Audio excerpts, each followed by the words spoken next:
This episode is brought to you by Netflix.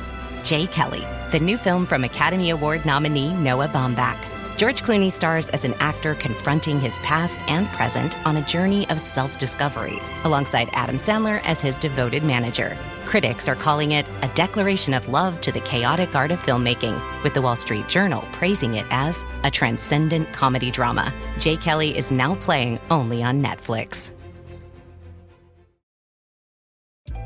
Introducing Meta Ray-Ban Display, the world's most advanced AI glasses. With a full color display built into the lens of the glasses, it's there when you need it and gone when you don't. Send and receive messages, translate or caption live conversations, collaborate with Meta AI, and more. Be one of the first to try Meta Ray-Ban Display. Visit meta.com/Meta Ray-Ban Display to book a demo and find your pair. Ben Franklin's World is a production of the Omohundro Institute. Welcome to Ben Franklin's World, a podcast about early American history with Liz Covart. The study of history is key to understanding who we are and how we can affect a better future.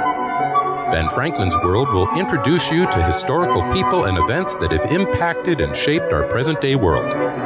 And now, here's your host, Liz Covart. Hello, and welcome to episode 202 of Ben Franklin's World, the podcast dedicated to helping you learn more about how the people and events of our early American past have shaped the present-day world we live in.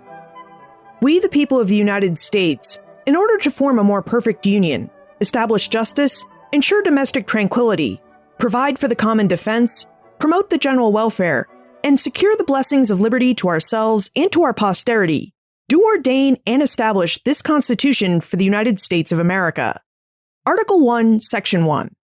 All legislative powers herein granted shall be vested in a Congress of the United States, which shall consist of a Senate and a House of Representatives. On September 17, 1787, a majority of the delegates to the Constitutional Convention approved the new form of government that they had spent months drafting and submitted that form of government to the 13 states for the ratification or approval. Now, the framers agreed that the new government would replace the current government established by the Articles of Confederation as soon as 3/4 of the states, or 9 states, ratified it. So after New Hampshire became the 9th state to ratify the Constitution on June 21, 1788, the call for elections went out and the transition to the Constitution's government began. Today, we'll explore why and how the United States Constitution came to deviate from the examples of past Congresses by establishing a bicameral Congress, and how and why the House of Representatives in particular took the shape and form that it did during its early meetings. Now, guiding us on our journey into the early days and operations of the United States government, we have 2 guests. Matt Wasniewski, the historian of the United States House of Representatives, and Terrence Ruckner, a historical publication specialist in the Office of the Historian at the United States House of Representatives. Now, during our exploration, Matt and Terrence reveal information about the United States House of Representatives Office of the Historian and the work its historians do, details about the first 3 Congresses of the United States, the First and Second Continental Congresses, and the Confederation Congress, and the types of precedents and procedures early members of the House of Representatives established for later members, and how and why they created those precedents. But first, I just wanted to take a couple of moments to tell you about one of my mentors. I'm really fortunate in that I've had several mentors in my life, and my first mentor in history was my high school history teacher, Wayne Johnson. Now, I met Wayne during my junior year in high school when I enrolled in his year-long course about United States history. And I quickly found that Wayne had this habit of making history class a lot of fun. He tended to start each class with an anecdote or story that you wouldn't find in any textbook. And then he would expand from that story into his lectures and lessons, which always taught us about a loser in history. Mr. Johnson always liked to say that we needed to know who the losers in history were so that we could better understand how and why the winners wrote history the way that they did. Now, this was a simple and yet very important lesson because, as you know, the past is what happened and history is made, which means history is always written and interpreted with a reason or goal in mind, and we always need to be mindful of that reason or goal.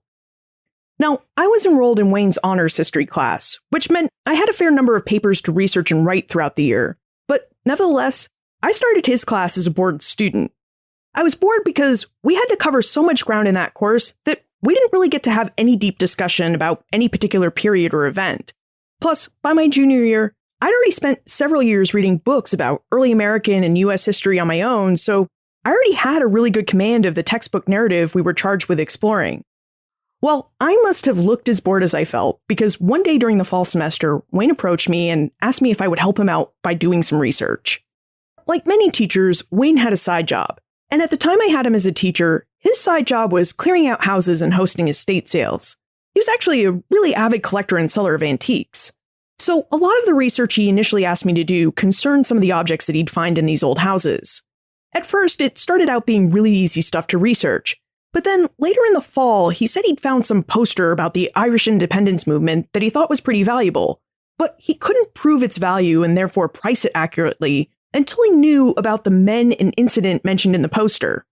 So he asked me to do some research to find out if these men in the incident in question were actually important.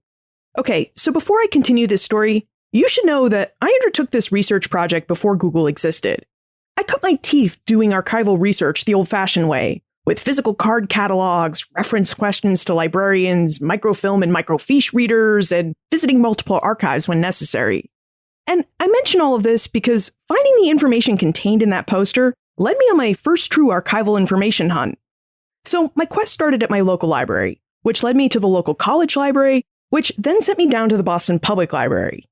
It was at the Boston Public Library that I found a hot lead about a publication that they didn't have, but that the New York Public Library had, and so I went home and asked my parents if they would take me into New York City one day during my Christmas break so that I could conduct research in the New York Public Library. I have no idea to this day whether my parents thought that was an odd request coming from their 17-year-old, but regardless, they took me into New York City and I spent a day of my school break reading microfilm. But I have to tell you, it was worth it, because I not only found details about the men named in the poster, I found the specific incident advertised in the poster. Now, being the nerd that I am, I was incredibly excited about my find, and so I spent the rest of my school break organizing all the printouts I made from the microfilm and drafting a report about all the information I'd found. When school resumed, I took Wayne a big binder full of research, and I remember his jaw just kind of dropped and him telling me something to the effect of, "Liz, I thought this project would take you all year, and I never expected you to find the information." Well, I did find that information, and since that time, I've been hooked on the thrill of archival research. So Wayne Johnson opened the door for me to serious historical research, and he encouraged me to ask even deeper questions about history. In essence, he turned my interest in history into a passion. So I owe Wayne a lot, and a lot of the fun I have with asking so many questions about history, as I do on this podcast, came from Wayne's love of history and teaching. So Wayne Johnson, this episode is for you. And I think you'd really enjoy it because we're going to explore the early history of the United States Congress, and you always did enjoy teaching us about our democracy and reminding us about all our civic responsibilities to it. So thank you for those lessons, and thank you for everything else. I was really sorry to hear about your death in August, and I wanted your family and your memory to know that you really inspired me. And as I know there are a lot of history teachers out there who listen to this podcast, I just like to say that your work is important and it really matters. Thank you so much for all that you do. Okay, thanks for indulging me there. I hope you're ready to investigate the early history of the United States Congress and House of Representatives, because now it's time for me to introduce you to our guest historians. With tidings and wisdom to share about our early American past, here is this week's special guest. Joining us, we have two guests. First is Matt Wasniewski, the historian of the United States House of Representatives.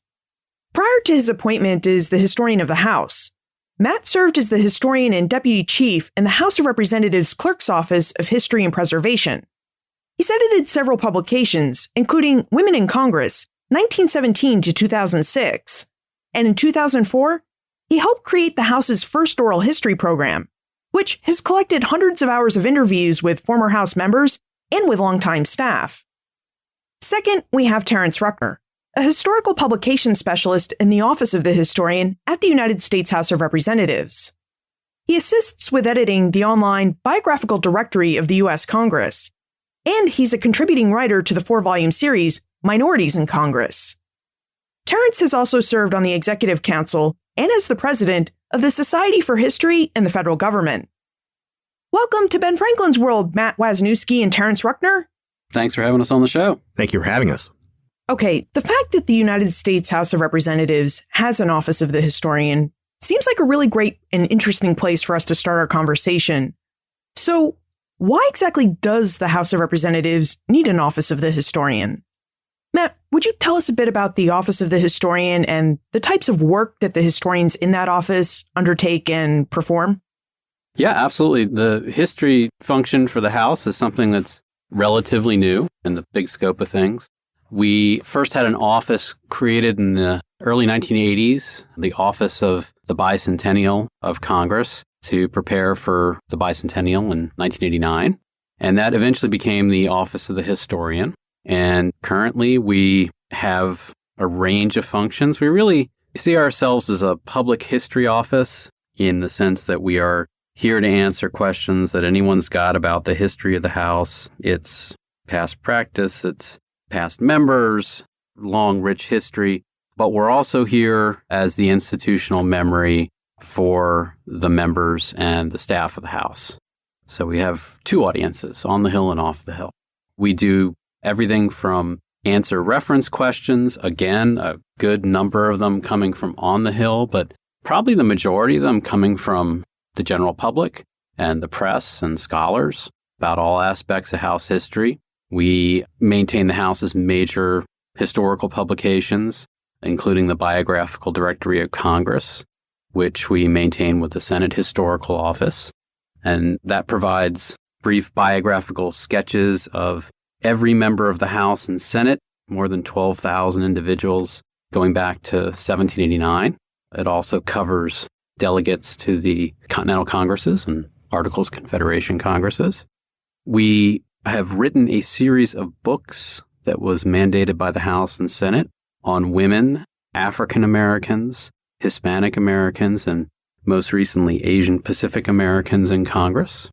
And in 2004, we started an oral history program. And to date, I've conducted north of 300 interviews, audio and video, with long-serving staff and members of the House. So we have a lot of different functions and, like I said, a full-service public history office. Wow, it sounds like you do a lot of different work and a lot of different reference work. And I guess this makes sense because we know that when members of Congress want to make a case for something, they often turn to history to make that case. But the curious thing to me is that you said that the Office of the Historian was not founded until the 1980s. So what did members of the House do prior to the 1980s when they had questions about the history of Congress or past actions and bills approved or disapproved by Congress?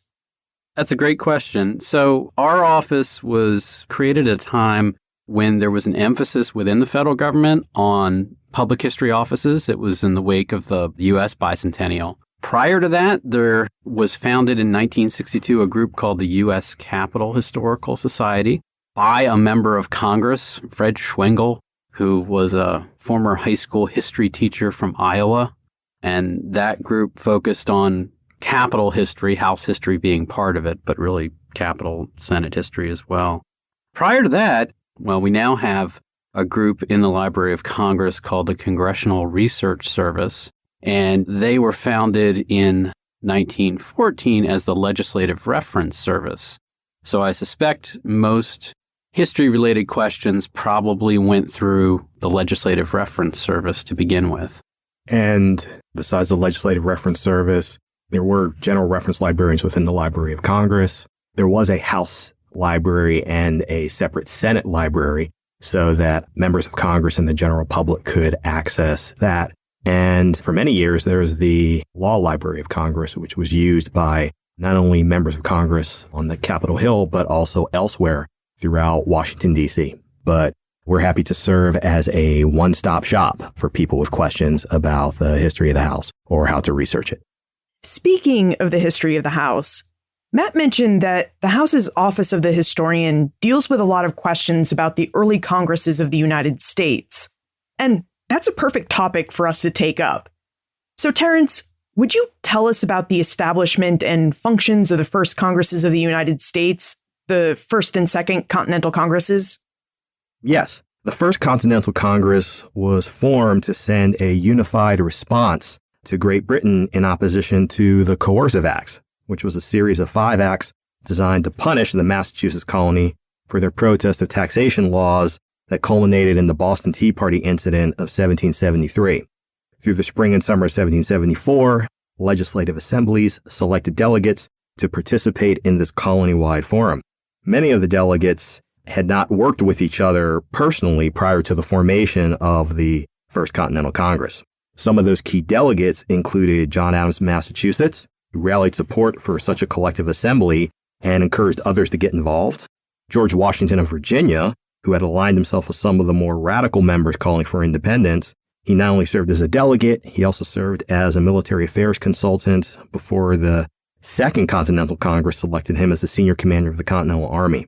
The First Continental Congress only met for about a month, and when they adjourned, they had drafted a Declaration of Rights to list their grievances and state their rights as colonial citizens to the British. And they also drafted an association, which was a mutual agreement on curtailing imports and limiting exports toward Great Britain. They also left an option to meet later on if it became necessary. By May of 1775, that necessity became a reality in the wake of the outbreak of armed conflict at Lexington and Concord, Massachusetts. Unlike the First Continental Congress, the Second Congress faced the challenge of managing a rebellion against the largest empire in the world. Its increased responsibilities forced it to combine legislative and executive functions into one body. The structure of both Congresses mirrored that of colonial legislatures. It had a president, but this president was more like a speaker of a colonial legislature instead of a chief executive. This president could guide legislation through the Continental Congress, but could not designate delegates to committees or initiate legislation under his own authority. A secretary helped the president manage correspondence and maintain a journal of its proceedings. The Congress also had a doorkeeper, a messenger, and a few clerks that helped with the journal. You know, when we look at our history books, they often jump from these First and Second Continental Congresses right to the bicameral Congress established by the Constitution in 1789. But you mentioned the Articles of Confederation, Terrence, and the Confederation government also had a Congress. In fact, it was really the Confederation Congress that took over from the Second Continental Congress on March 1st, 1781.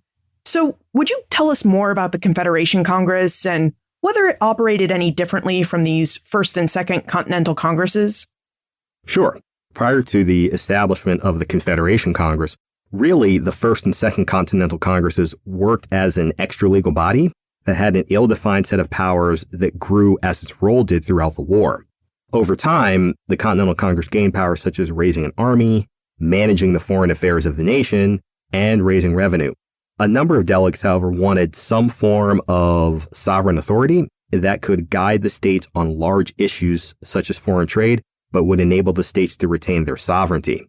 As a result, the Continental Congress drafted a committee of 13 to spend 1 month producing a draft constitution for the colonies. The chair was John Dickinson of Pennsylvania, who was a relatively moderate member who didn't want complete independence from Britain, but wanted some kind of relationship in which colonial citizens' rights were considered within Parliament. As a result, really the Articles of Confederation was a codification of what the First and Second Continental Congresses had been doing from about 1774 up until the Articles were drafted in about 1777. The structural format of the Confederation Congress really didn't change all that much from the Continental Congresses. It just had a framework. It had more of a legalistic framework. There was some debate as to how much power the Confederation Congress should have versus that of the states. And you see some of that in some of the drafts that were produced for the Congress to consider. Ultimately, when the Articles were ratified in 1781, the format that was chosen was that the Confederation Congress would have a limited set of powers, more of an administrative guide for the states, whereas the states would retain almost full power as sovereign states. Yeah, could we talk about the power of the Confederation Congress for a bit? You mentioned that the Articles of Confederation basically codified the First and Second Continental Congress's structure and powers in the Confederation Congress. So Was the Confederation Congress like the Continental Congress in that it was a unicameral or one-house Congress? And what exactly are we talking about in terms of powers? What powers did the Confederation Congress have to make the national government run? All of these entities, First Continental Congress, Second Continental Congress, Confederation Congresses, were all unicameral legislatures. In the case of the First Continental Congress, it really was a temporary body. They met for a month, produced the Declaration of Rights, decided on a mutual association to punish the British economically, but that is all the First Continental Congress did. The Second Continental Congress became a larger, more powerful body as a result of managing the war with the British. Some of the powers that the Congress has had was the Second Continental Congress and Confederation Congress. They had the authority to regulate the Continental Army, but in the case of the Confederation Congress, it could not compel states to help with supplying troops or funding its maintenance. It could request money from the states, but it also had no power of taxation. It could not regulate foreign trade or interstate commerce, so the states could actually enact their own policies. During the 1780s, the lack of centralized oversight hampered the nation's ability to pay down debt incurred during the war. However, one of its most successful powers was creating land policies for settlers to move further west. The Northwest Ordinances of 1784 and 1787 outlined the method by which territories would be formed and how they could apply for statehood. Now, what happened or what changed on March 4, 1789, when the bicameral Congress established by the United States Constitution replaced the unicameral Congress established by the Articles of Confederation? What made the change different really was what delegates used in compiling the Constitution versus what they used to compile the Articles. One advantage that the delegates of the Federal Convention had was that they had by that point, about 13 years of on-the-job experience between the First, Second, and Confederation Congresses to think about and decide how a national government would function. Really, throughout its history, the Continental Congresses and Confederation Congress lurched from challenge to challenge, such as settling the country's debts from the war, managing the distribution of land in the West, and existing basically in an imperial environment that was surrounded by the French, British, and Spanish empires. Much of that format was finalized during the Federal Convention in Philadelphia. With the transition, by July of 1788, the Confederation Congress appointed a 5-member committee on the Constitution to oversee the transition from the Confederation period to what scholars call the First Federal Congress period. One of those duties was overseeing the election of a president. Another was helping the states organize elections for House and Senate seats. The largest difference, I would say, between the Congress of the United States Constitution and the Confederation Congress was that change from a unicameral legislature with vaguely defined powers to a bicameral legislation of a House and Senate with specified powers. Okay, now looking at the House of Representatives specifically, Matt, where and how did the early House and all of its members meet after it came into power in March 1789? And what kinds of processes and rules did the early House adopt and follow for its early meetings? So first of all, as to meeting locations, the first Federal Congress was set to convene in New York City, March 4th of 1789. And they met at Federal Hall, which was in modern-day Lower Manhattan. Federal Hall no longer is standing. The original building's no longer standing. It was a rather simple space. The Senate met on the top floor, and the House, being the larger body, 65 members at that point, met on the lower floor. And for that first Congress, for the first and second sessions, the House and Senate were in New York City. For the third session, which met in late 1790, they moved to Philadelphia. And this was after Congress had passed the Permanent Seat of Government Act, which moved the future federal capital to Washington, D.C. But for the decade of the 1790s, it met in Philadelphia in Congress Hall, which had been recently constructed prior to 1790 as the Philadelphia County Courthouse. And again, it was a rather unadorned space, rather simple chamber, chairs and simple tables, the House meeting on the lower floor, Senate meeting on the upper floor. This gave rise, at least in that era, to references to there being an upper chamber and a lower chamber. It was the physical location of the Senate that led it often to the consternation of members of the House to be called the upper chamber. So it met principally for that first 11 years, briefly in New York, then Philadelphia, and then in 1800, the first wing of the Capitol building was completed here in D.C. And so in the 6th Congress, in November of 1800, the House meets in its first temporary chamber in the Capitol building, which was in the North Wing. And again, it shared that space with the Senate and the Supreme Court and the fledgling Library of Congress. As for procedures, the start date is March 4th, 1789, but it takes the better part of a month for the House to achieve a quorum. On March 4th, there's roughly a dozen House members who are present out of the group, and they don't have enough to conduct business. And so they wait around for March. They're writing letters to colleagues. They're worrying because, of course, lack of attendance was one of the scourges with the Articles of Confederation Congress.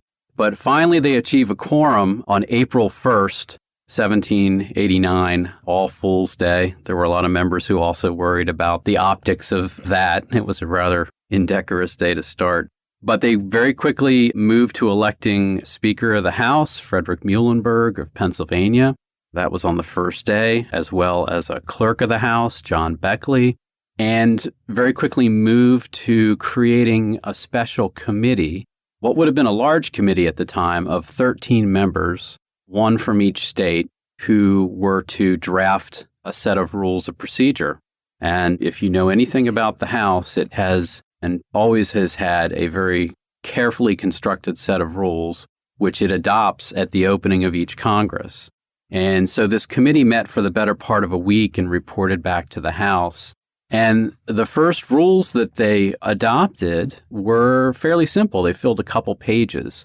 Now, if you take the House rules and Jefferson's Manual of Practice, you're talking about more than 1,000 pages of rules and precedents. This was just a couple pages, and it touched on a couple things. First, the duties of the Speaker of the House, also debate and decorum, and another section which spent a lot of time talking about the procedures in the Committee of the Whole House, which is a parliamentary device that the House still uses often to expedite debate and amendment of legislation. And that had its roots back in the British House of Commons in the Stuart era in Great Britain, where the way it developed in the House was that the Speaker left the chair. In the U.S. House, the Speaker left the chair, and a chairman was appointed to act as the presiding officer.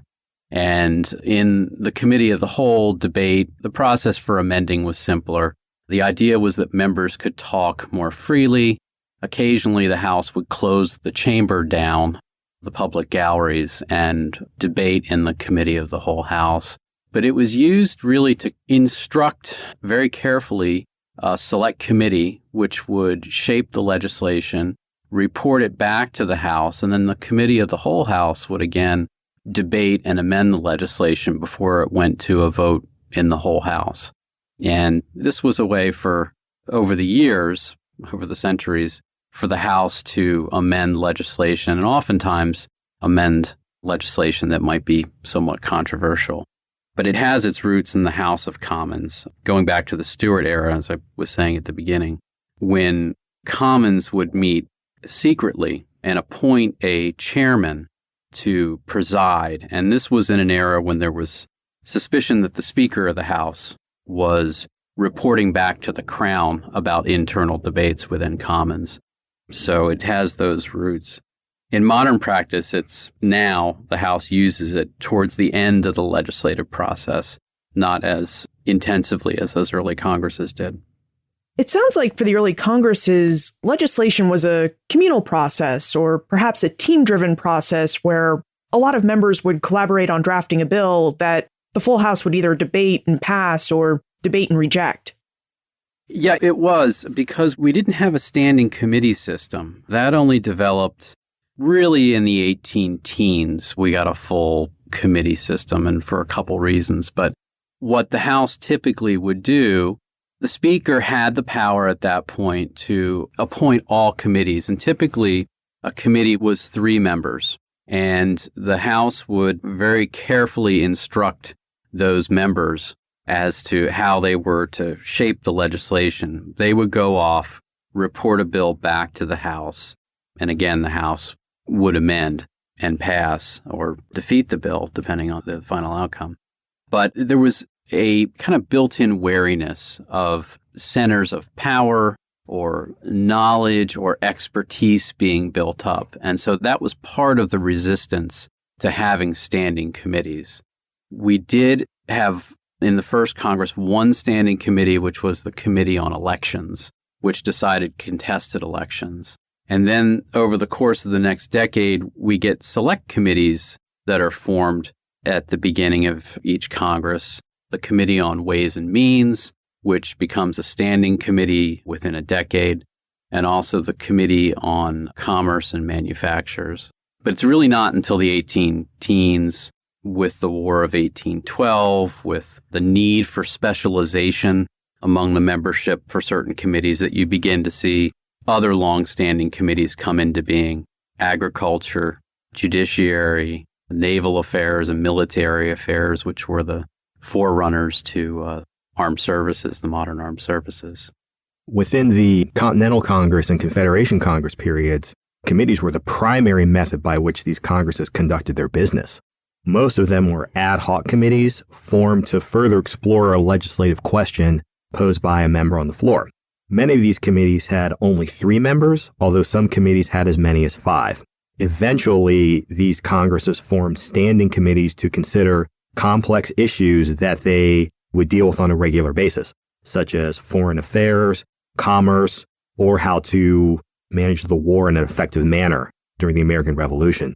One of the Continental Congress's most famous committees was a Committee of 5, consisting of Thomas Jefferson, Benjamin Franklin, John Adams, Roger Sherman, and Robert Livingston, and this committee drafted what became known as the Declaration of Independence. The committee began its work in June 1776. They assigned Jefferson to write a draft within 2 weeks, and then revise the draft for presentation to the full Continental Congress in the Committee of the Whole in late June for deliberation and final passage. We know from speaking with Captain Bartolone Toisin in episode 40 that one of the first issues the United States Senate took up was the question of how do we address the president? So what were some of the first questions or legislative issues that the first House of Representatives took up? Well, the very first piece of legislation that the House took up actually was an Oath of Office Act, what the prescribed oath of office would be. One of the earliest ones, and certainly a contentious one, would have been that Permanent Seat of Government Act, which was really a negotiation to some degree between southern and northern states about southern states helping to assume Revolutionary War debt in exchange for moving the federal capital to a more central location on the banks of the Potomac River. A major piece would be the Bill of Rights, what would become known as the Bill of Rights, the amendments to the Constitution, focus of James Madison, one of the earliest members of the House, and really just fleshing out the federal government itself, everything from creating a judiciary to the various federal executive offices. It was an amazing amount of work. And then internally, too, on the one hand, there had been a lot of precedent for these members to draw from. And certainly that was true when the framers laid out Article 1 in the Constitution.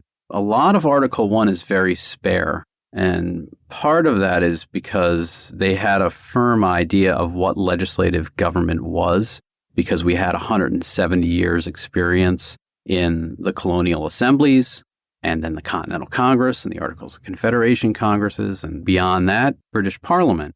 So they had a lot to work from, but there was also a sense, too, that they were embarking on something that was wholly new, and that the precedents that they were setting would affect later generations of legislators. The first Federal Congress Project, which is a great resource that your listeners should go to. Charlene Bickford and Ken Bowling for many years ran that project. It was based out of George Washington University, and it documents every last aspect of that very first Federal Congress, those 2 years. And one of the things they document are letters from representatives back home. And there was one from James Madison, which I actually pulled a quote out of. He wrote this in July 1789. He was writing back home to his father, and he wrote, "We're in a wilderness without a single footstep to guide us. It's consequently necessary to explore the way with great labor and caution. Those who may follow will have an easier task." So that first Federal Congress had a lot, both in terms of helping create that federal architecture for the country, but also setting up the internal mechanisms that would make the House run. Earlier, when we talked about the office of the historian, Matt mentioned many different people who worked for the House of Representatives and really what we would consider to be behind-the-scenes roles.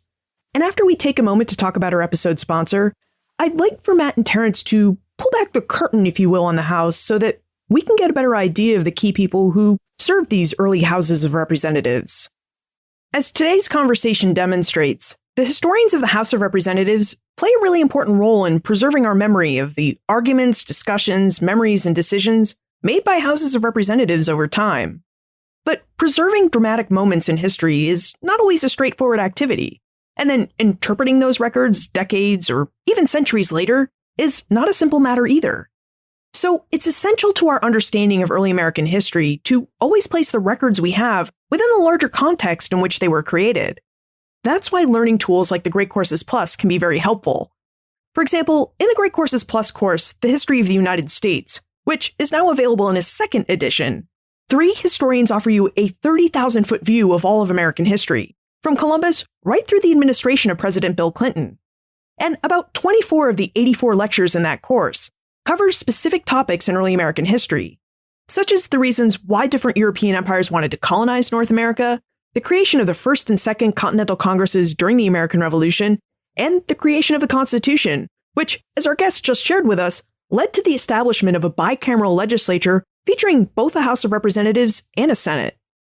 Plus, the Great Courses Plus can help you expand your knowledge beyond the history of North America, because its massive course library contains over 10,000 lectures. And all of these lectures are given by award-winning experts on just about any topic that interests you, including history, science, religion, and the arts, or you could indulge in a new hobby or skill like cooking and photography. Now, the Great Courses Plus offers all of its fascinating lectures in easy-to-watch 30-minute-long videos that you can stream, download, and watch all on your own schedule and on all your favorite mobile devices. Just download the Great Courses Plus app to get started. And right now, the Great Courses Plus is offering you a free month of unlimited access to all of its courses and lectures. To claim your free month of unlimited access, visit thegreatcoursesplus.com/bfworld. Remember, that's thegreatcoursesplus.com/bfworld. So Matt and Terrence, who were the first employees of the House of Representatives, and what kind of work did these people do for the early houses? It was a much more spare institution then than it is now, for sure. There only would have been a handful of officers and staff. Congress-wide, House and Senate, there may have been 15 or 20 staff, no more. On the House side, of course, we had a clerk of the House, John Beckley, who was elected on the first day of Congress, along with the Speaker. And the clerk is a really important position because the clerk's the chief records keeper for the House. The clerk helps in the modern era, oversees official reporters who take a record of the debate. The clerk is in charge of the enrolling clerks on the rostrum who receive bills from members, and the reading clerk who will read bills coming before the House, and in the era before electronic voting would take a voice roll call for recorded votes. The clerk plays a really important role. In addition, the clerk, when the House adjourns at the end of a session, at the end of a Congress, it adjourns sine die, which is Latin for without day, and it essentially goes out of existence. And the one person who provides continuity between the Congresses is the clerk of the House, the clerk from the previous Congress. And the clerk opens up the new Congress, calls it to order, and then leads it to the election of the Speaker, who then, once that person's elected, presides over the House. So the clerk's a tremendously important role. Unfortunately for us, Beckley was not an archivist at heart. He was more of an organizer. And so one of his habits was to destroy original documents when they were superseded by perfected documents. So a lot of the early House records in terms of marked up bills or original resolutions that would have been introduced have been lost.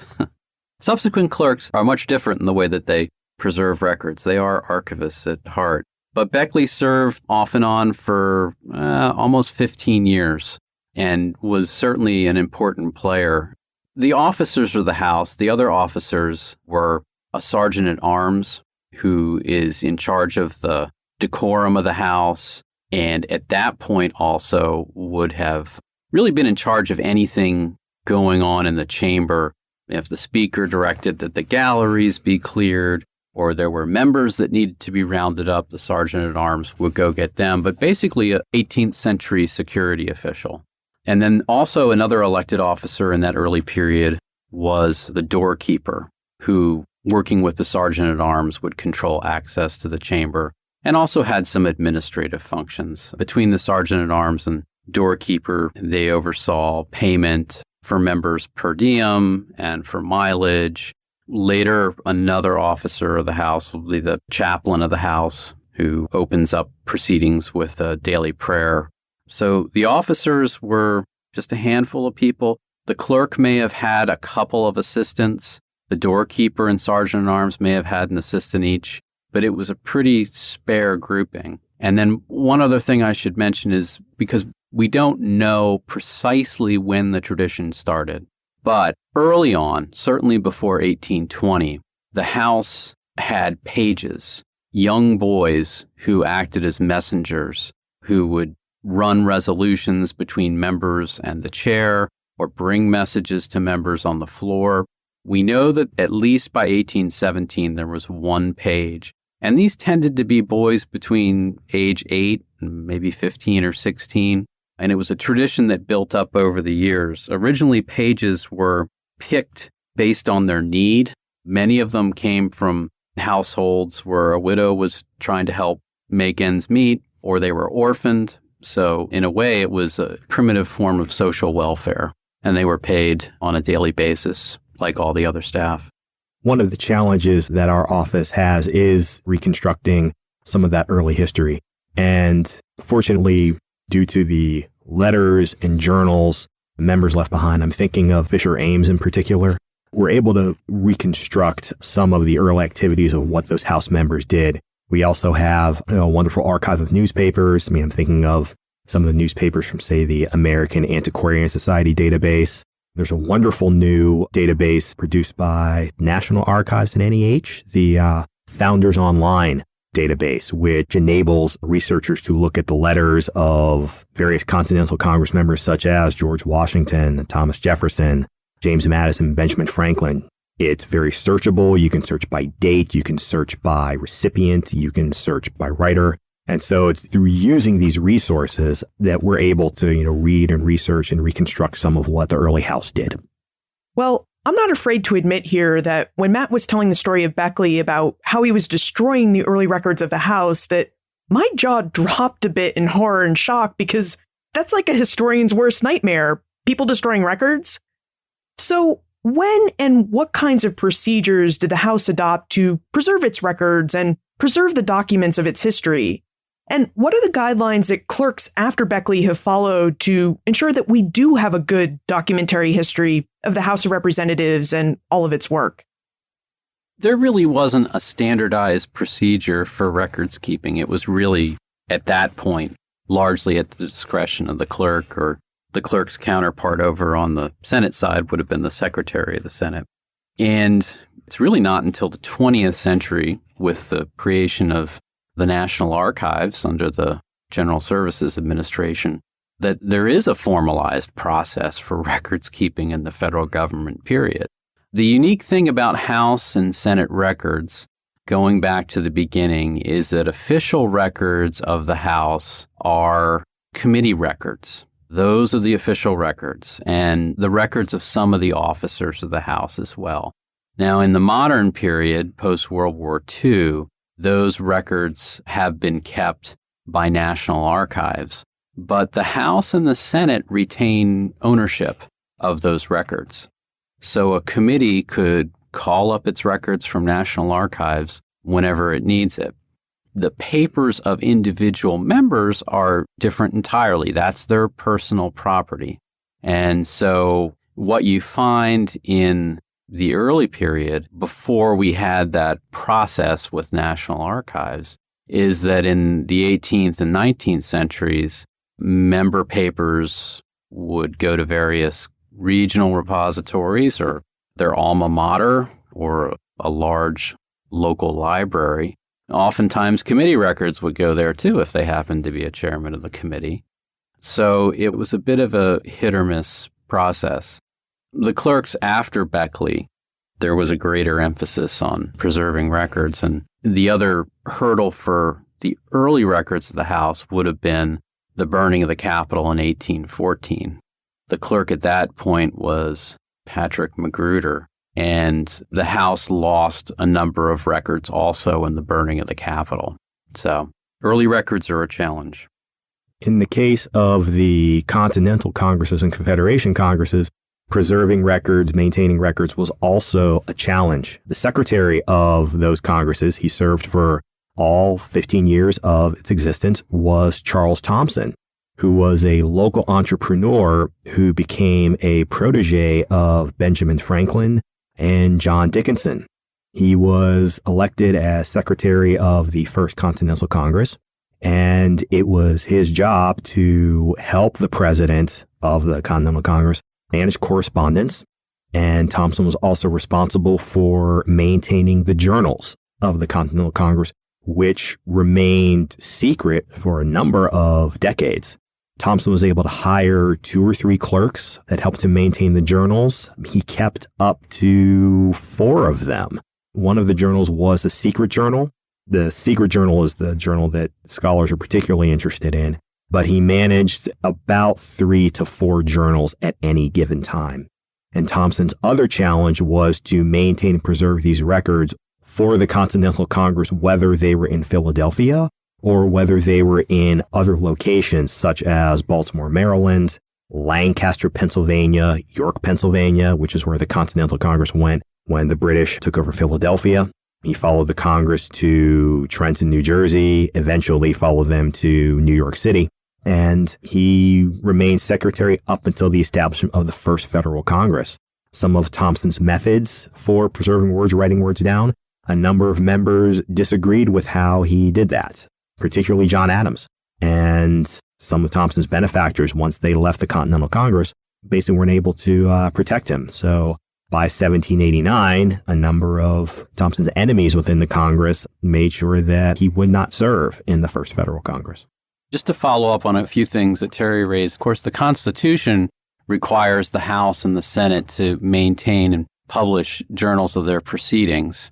And another thing to point out about the early House that was in some ways really revolutionary, the fact that within the first couple weeks, the House opened its galleries to the public, almost from the very beginning. The public and press were invited in to see House proceedings. And this was quite different from the experience with the Continental Congress and Articles of Confederation Congresses, which largely, if not exclusively, met in secret.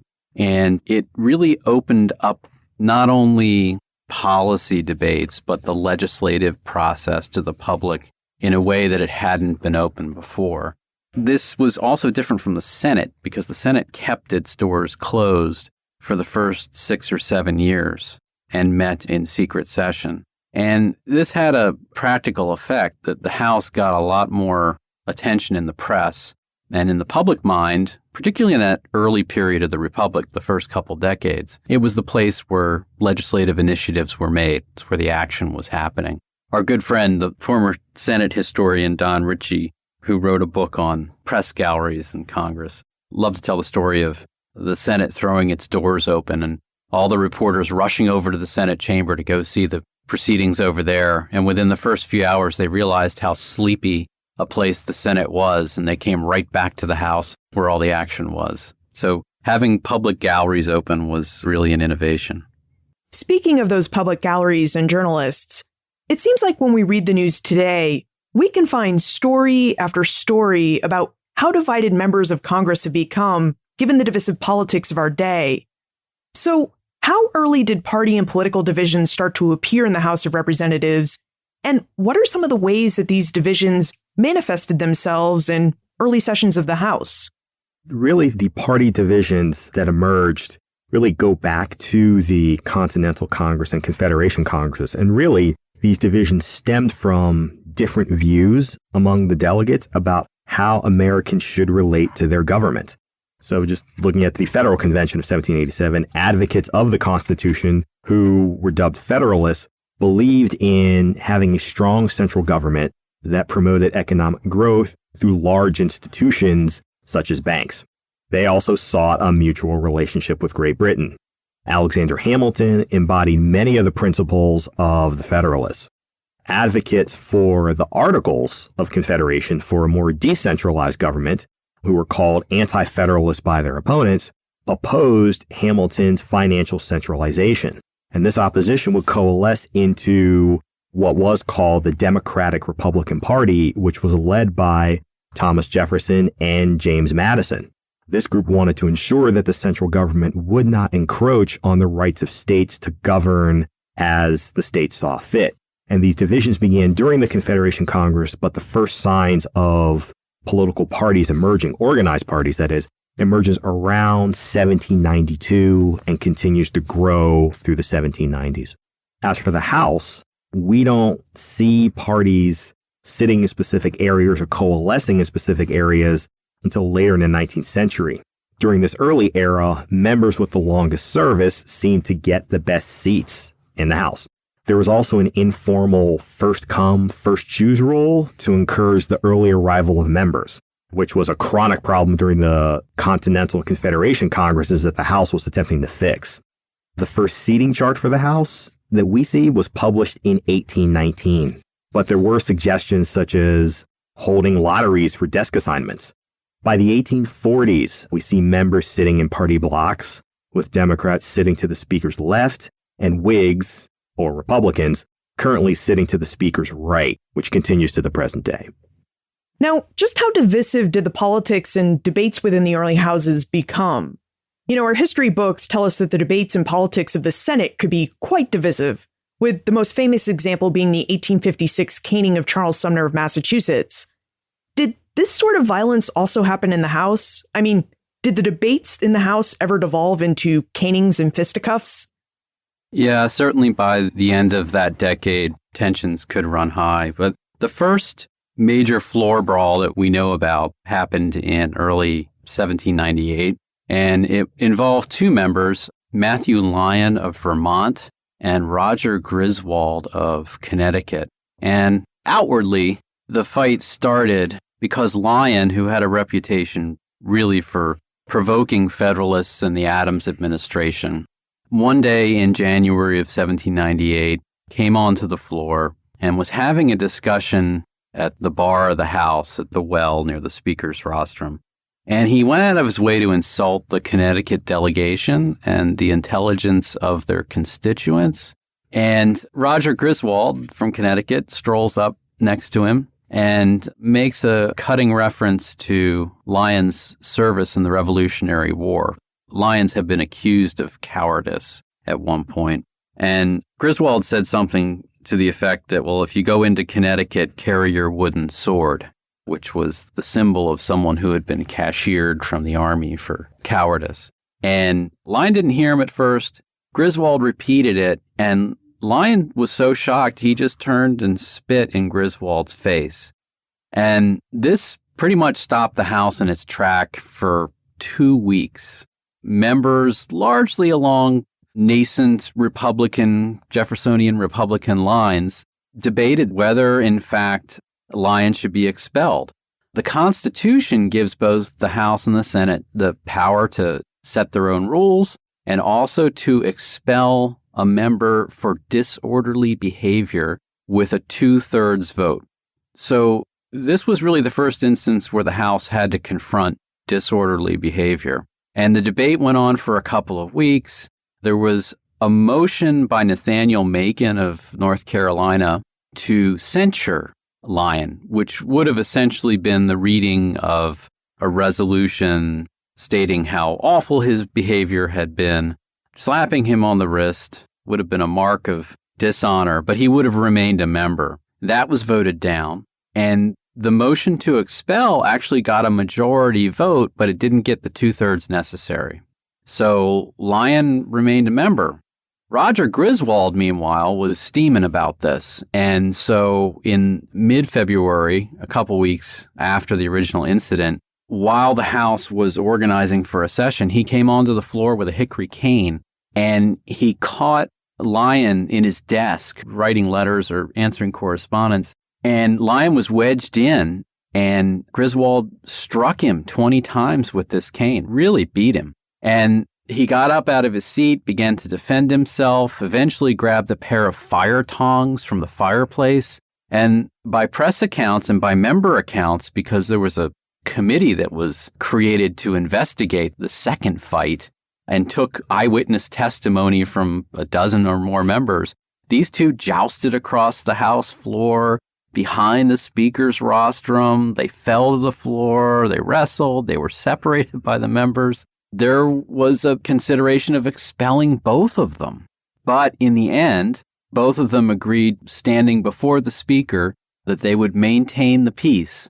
And I think after about a month of this, and if you ever look at the Annals of Congress, which is a precursor to the Congressional Record, it's rather spare in its account of anything going on in the House in that period. But the debates around that fight consumed about 80 pages of the Annals of Congress.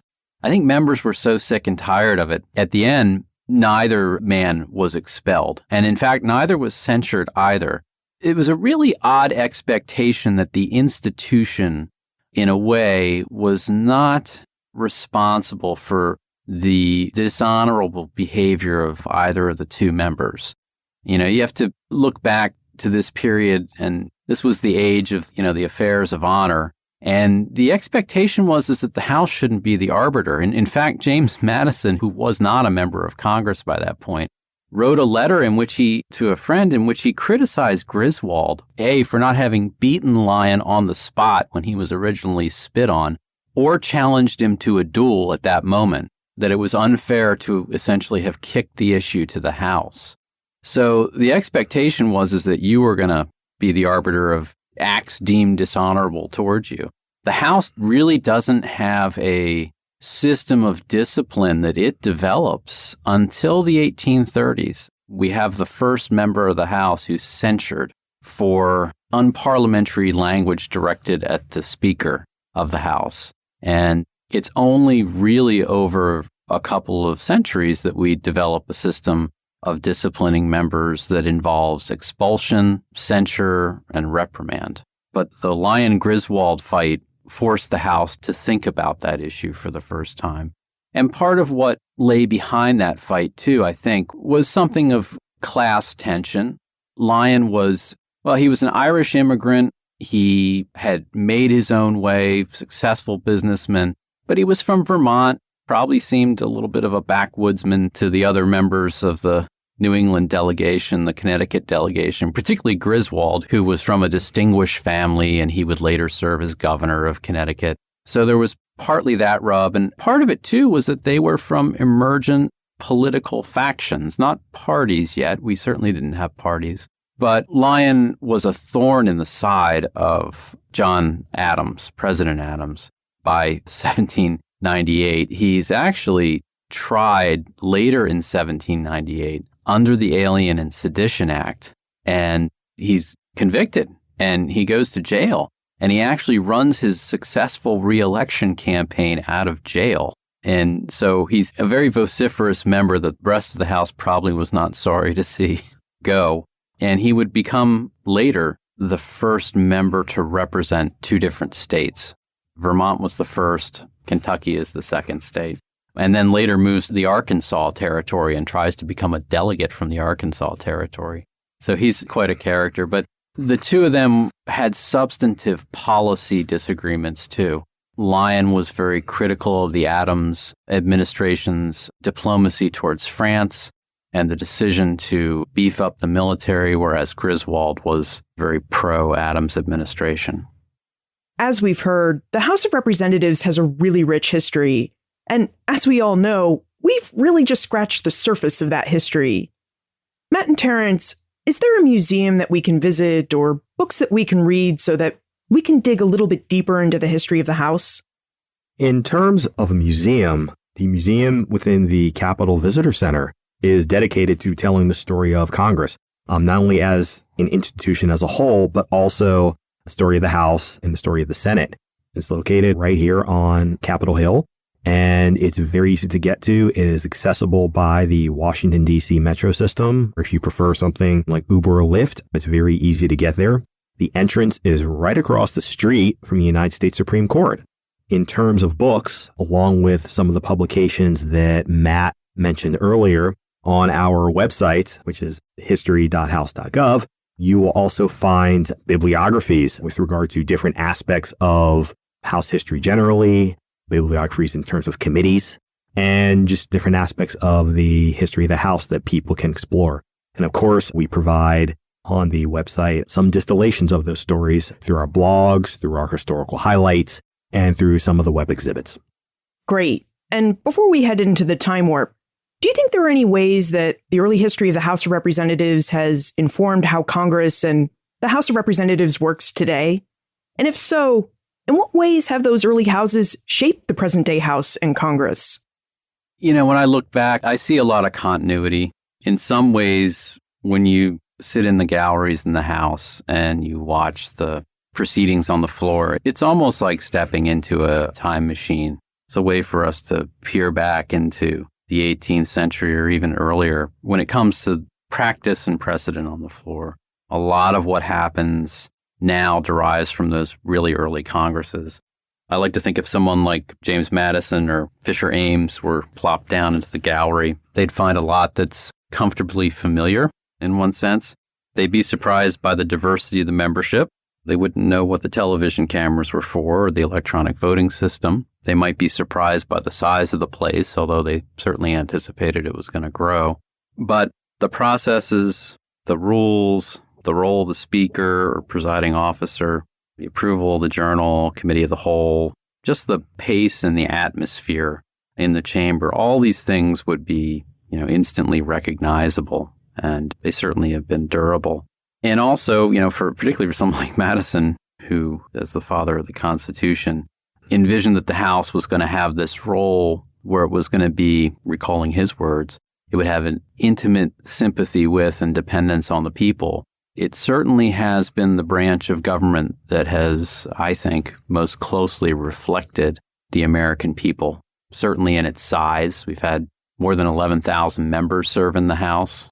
Compare that to the Senate, which is less than 2,000, or the presidency. We've had 44 individuals, 45 presidents, or the Supreme Court, less than 120 justices. And those people have become more diverse over time as the country's become more diverse. So, in that sense, too, I think the House is in many ways what those early members in the first federal Congress had hoped for when they took those first steps into the wilderness, like Madison said. And one really wonderful aspect of seeing that continuity through time would be to watch the opening day procedures of the House on C-SPAN. Just the call of the members elect to the floor, the election of the Speaker and the officers of the House, the swearing in of the members, the minority leader's speech, which came a little bit later, but also the Speaker's address to the body of members. All of that harkens back to the House's early history and its procedures. And now it's time for the time warp. This is a fun segment of the show where we ask you a hypothetical history question about what might have happened if something had occurred differently or if someone had acted differently.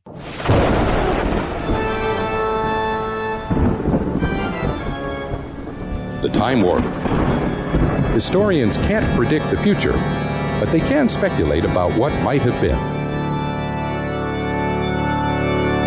In your opinion, what might have happened if the Constitution had not divided the legislative branch into two houses, the Senate and House of Representatives? How do you think the development and early history of Congress would be different? I think we definitely would have kept going under the Articles of Confederation until the Confederation Congress drew up a different document.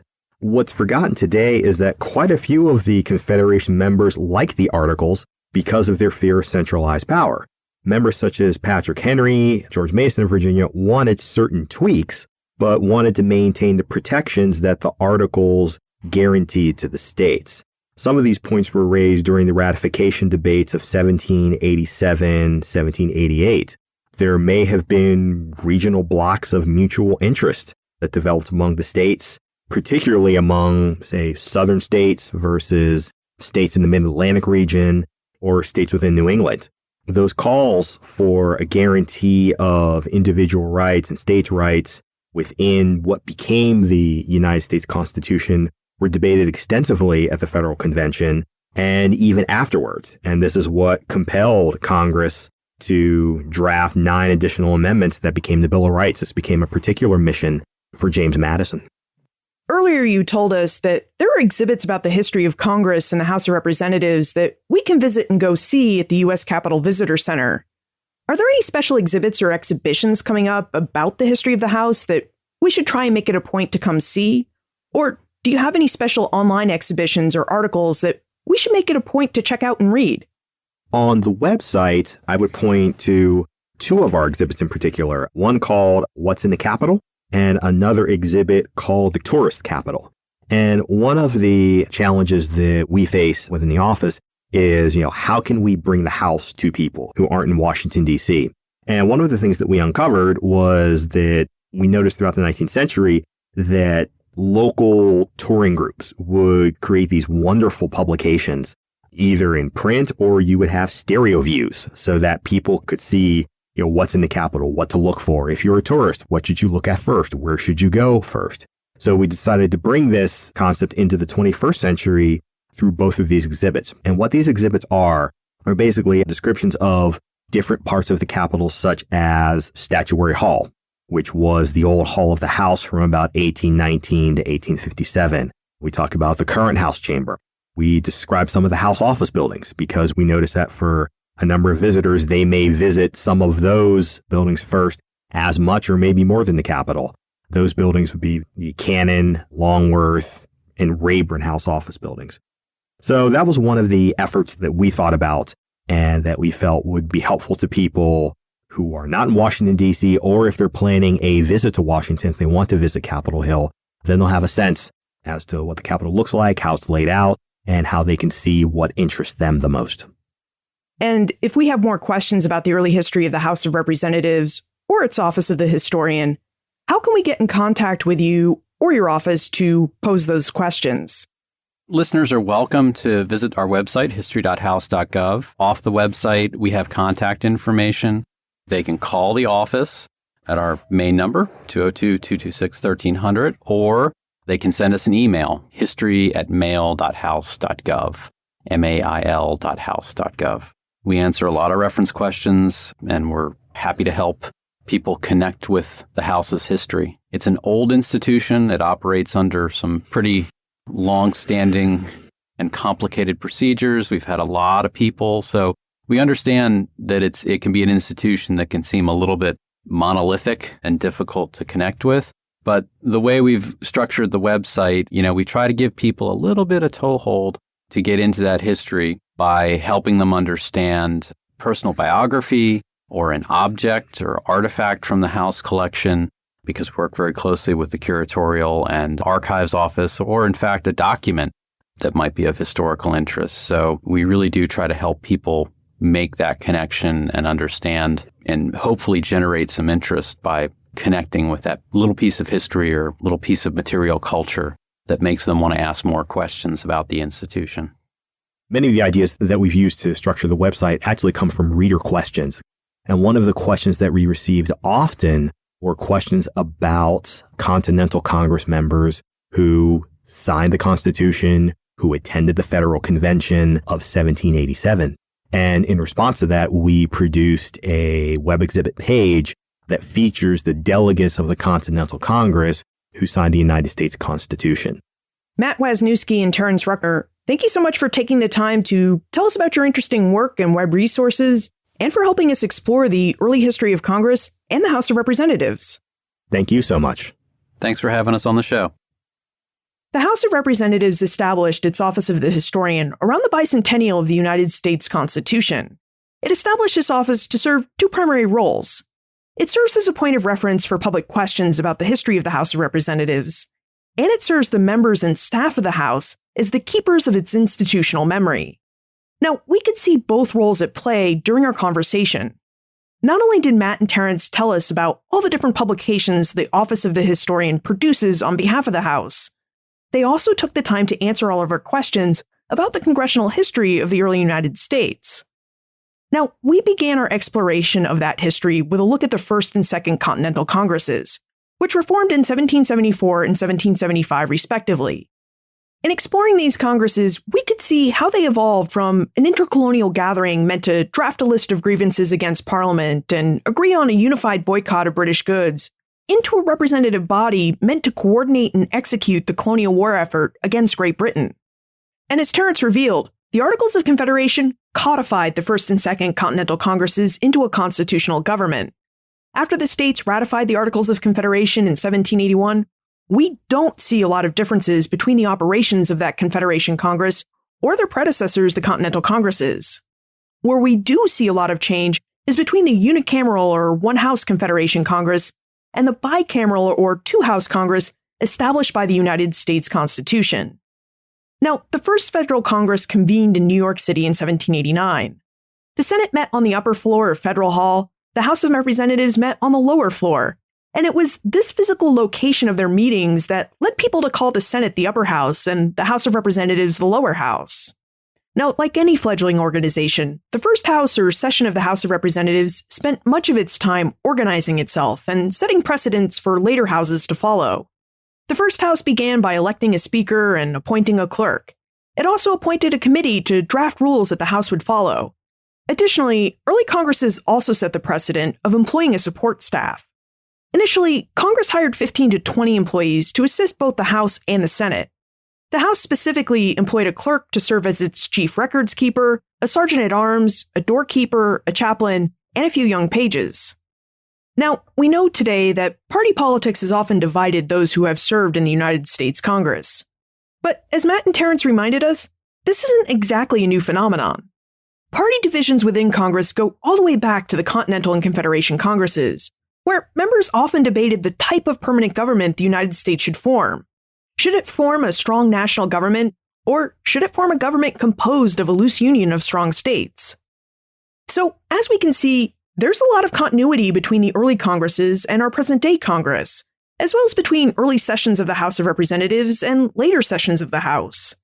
And this is all really important history for us to know about, because knowing about the early history of the United States Congress and how and why it's evolved as it has over the years really helps us form a better understanding of how and why the United States government works as it does today.